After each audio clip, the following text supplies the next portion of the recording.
In this video, I'll show you how to draw a portrait using the Loomis method, step by step. Step 1. Start with a circle. This forms the base of the head. Add the center line and brow line to establish direction and tilt. Next, I divide it with a vertical line. Then, I cut off the sides of the circle to mark the sides of the skull. With the basic map in place, I lightly sketch in the ears. From here, I drop down the jawline to define the overall shape of the head.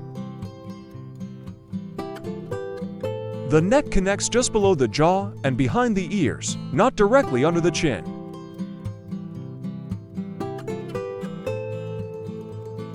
I carefully erase the construction lines that are no longer needed. Now I divide the face to place the facial features correctly.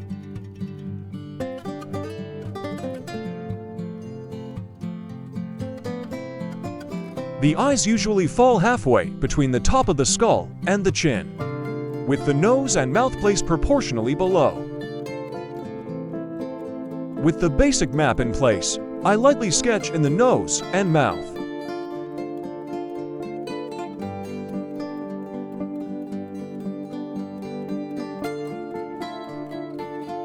Using the Loomis landmarks, I ensure everything is symmetrical and aligned with the head angle.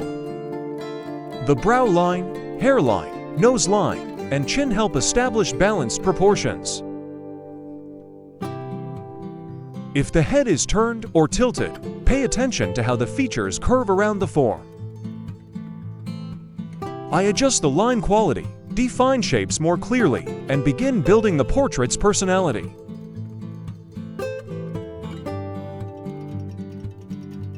The Loomis method makes it easier to get natural-looking faces with the correct proportions.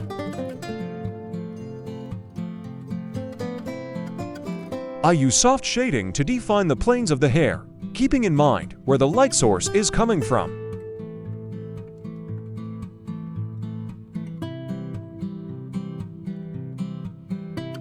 In part 1, I worked on one side of the hair, shaping the volume and flow based on the head structure.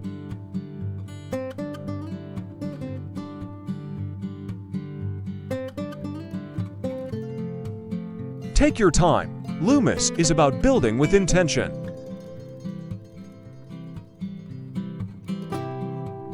I define the lips, paying attention to their volume.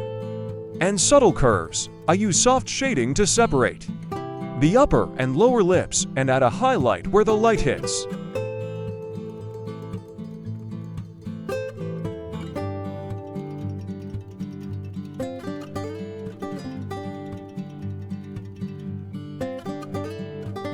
At this stage, I work lightly and evenly across all the features, gradually building contrast while keeping everything in harmony.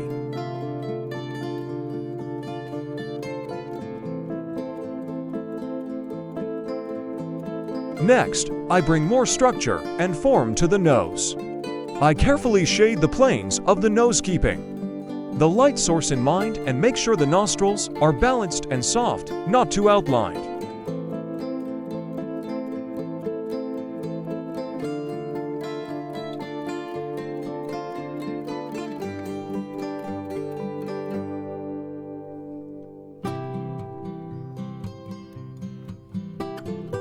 Don't overwork one area, try to bring the whole face forward together, balancing the level of detail across the portrait.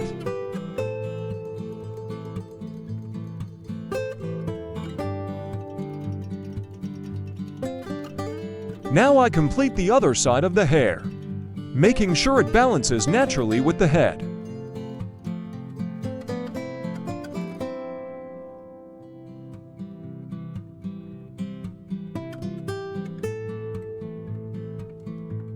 I follow the same direction of flow and pay attention to light and volume.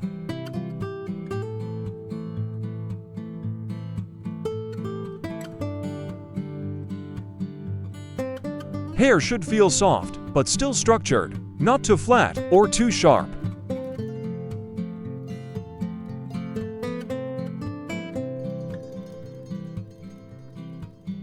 I begin by lightly sketching the basic shape, following the natural angle of the brow bone. I start refining the eyes, defining the eyelids, shaping the irises, and lightly adding shadows. To show depth, the eyes are the focal point, S. I take my time to make them expressive and symmetrical. Add detail to eyes. I use quick, light strokes to draw the lashes, following the natural curve of the eyelid. The lash starts shorter, near the inner corner of the eye and gradually get longer toward the outer edge. I avoid making them too uniform. Real lashes vary slightly in direction and length, which makes them look more natural.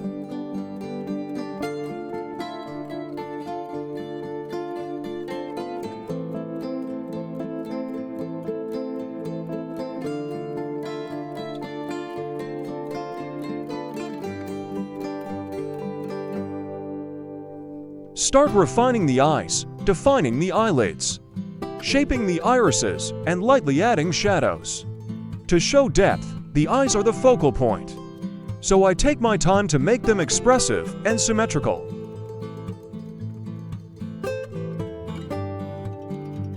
Focus on structure, light, and expression.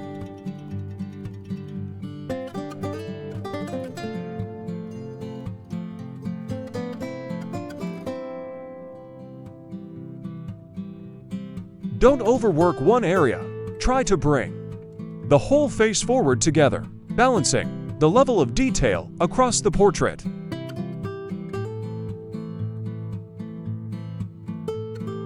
Work evenly to keep balance across the face.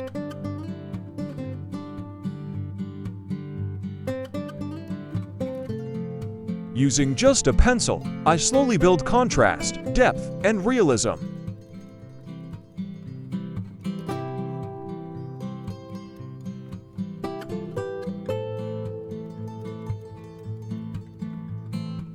The lips get more volume through careful shading.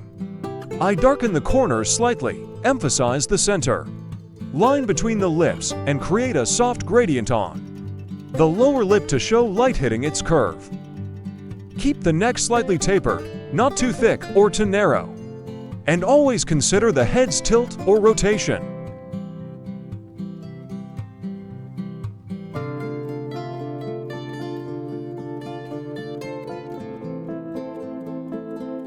Using layered pencil strokes, I build up volume gradually, starting with lighter tones and slowly adding darker areas to create contrast and depth.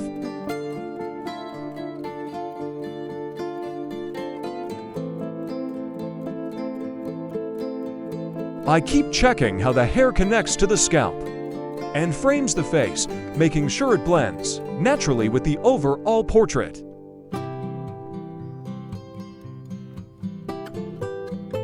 Follow the direction of hair growth.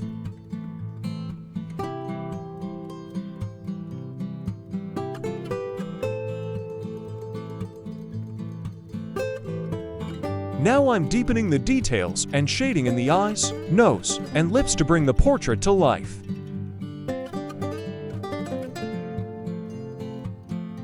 At this stage, I go back over the entire portrait, adding more details and subtle refinements wherever they're needed in the hair, eyes, nose, lips, and overall shape.